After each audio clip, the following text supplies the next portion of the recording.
आजकल साइंस कहती है कि जनाब इस वायरस से बचना है तो बार बार हाथ धोएं, नाक में पानी डालें, कुल्ली ज़्यादा करें, पानी हलक तक पहुंचाएं ताकि ये मुंह नाक के जरिए वायरस अंदर जाता है।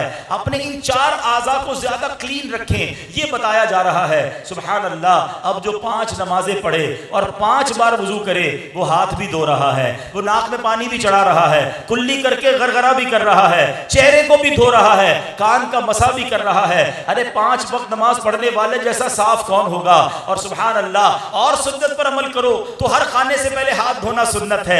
अब दुनिया को पता चल रहा होगा कि मेरे आका की सुन्नत में कितनी अजमत है। मिसवाक करना सुन्नत है। अरे सुभान अल्लाह। सफाई निस्फ ईमान है। अगर ये फार्मूला हम अपना लें और सुन्नतों पर आए दिनों में अमल करना शुरू कर दें, अल्लाह की रहमत से कोई वायरस आपके करीब नहीं आएगा।